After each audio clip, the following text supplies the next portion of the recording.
really just had a whole team win tonight. I mean, defense had our back, we had their back, and it's a great feeling to win 4 in a row. Did you guys have maybe a point to prove as an offensive line after all the talk about Missouri's defensive line, what they've done last year? Definitely. I mean, almost every week we have a point to prove because of what happened last year. How we were looked down upon and looked as, the weakness of the team. So all year we've had a point to prove, and every game we went into it saying, we got to show them something. And I mean, we've done a great job. Almost every game we've had over 100 yards rushing and versus really good SEC defenses. Jalen goes over 1,000 yards tonight. What's that mean to this offensive line? That's such a big accomplishment to us. That's what we were really striving for this year. I remember 2 years ago, Rajon Neal got it, and I didn't start then, but it was such a great thing to have over 1,000-yard back. It's a really big accomplishment. And, I'm very happy that Jalen got that, and I'm very happy with all the offensive linemen that have played this year and helped towards that. The distractions, whether it be the cold or Coach Pinkel's last game. Josh talked about just, you guys can only control what you can control. What was kind of that message this week in the locker room?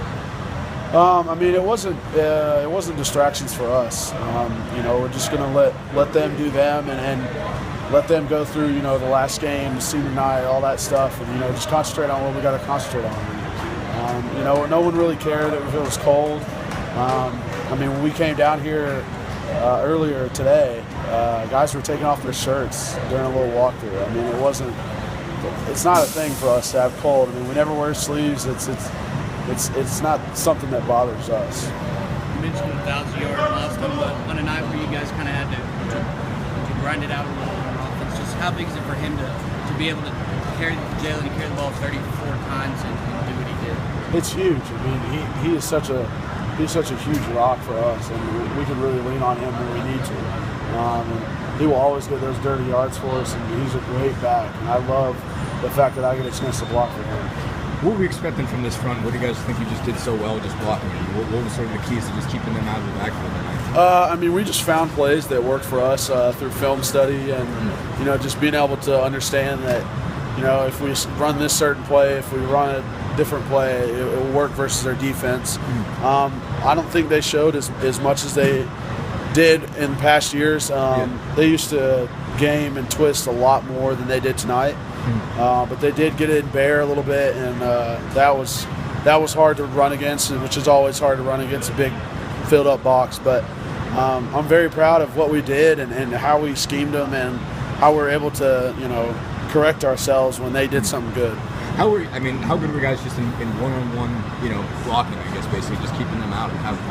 Very well. As you can see, we didn't let up a sack, which was, a big point. And, they always talk about their defensive ends and how good they are and, all their D linemen and how they can get to the quarterback. And, not having a sack is a huge accomplishment on our part.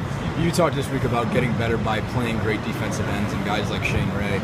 What was this one like for you? They're obviously a little bit younger, but they're really talented. Could you tell something yourself of how much better you've gotten? Definitely. I've been watching Missouri. I knew Charles Harris, number 91, from last year he played, and he was Shane's backup, and I knew he was a very good player. I watched him in his spring game this past year, and I knew he was going to be, the tough defensive end that I'd face this year. The guys really got to watch out for him. Next year he's going to be very good, and he's going to be the next Missouri defensive end to come out and be a really good draft pick. So, as an offensive line, do you feel like this is the best game you guys have played this year? I know you guys have run well in other games, but to not get up a sack and to put up those kinds of numbers in the running game? Not necessarily. We're very proud of every game that we played, but this one's a big one. We weren't able to do much at all the past 2 years versus their defense, and they've been very good.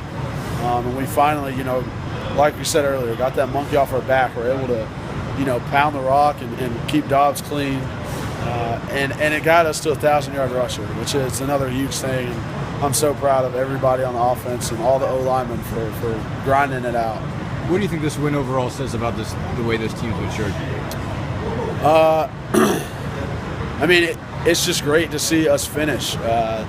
earlier this year, as an offense, that 4-minute drill came up and we never really completed it. We never really got down and got some first downs and kept the defense off the field. And in this game, we did. We did it when we needed to. We got first downs. We kept the clock running, and that's a huge testament to how much we've been working and everything that the guys do in the weight room, in the film study. All that stuff has made us better and better every week. How big is it, in your senior year or your last year here to get the Missouri monkey off your back, get the Georgia monkey off your back, back-to-back bowl eligibility, and have the opportunity to finish with the best regular season record Tennessee's finished with since 07? Yeah. How big is that for you? It's a great feeling to leave it like this. I wouldn't want it any other way. I love every guy on this team, and I'm very happy at everybody's played over this whole year, and just the great team that we've become. And we're heading for as many wins as possible, and I'm ready for this program to be turned back around. And like you said, back in 07 was the last time we had a really good record, and we went to the SEC championship. So we're trying to head for that. That's the next goal. What would you say was probably the turning point, in the season that really brought the team together and made this push down the stretch? I think it was two things. Georgia win and Alabama loss kind of turned us around. And Georgia win, you saw it as, we can come back on anybody. We can play great defense. We can actually win against a top-ranked guy. And then the Alabama game, it came down so close. And the past 2 years, it was just blowouts. And, they've always just had us. And I think we scared them a little bit and let them know that, we're not little brother anymore. We're not going to get pushed around by anybody. This is definitely a turning point for the Tennessee Vols. And after I finish this season, I can't wait to come back and watch them win even more.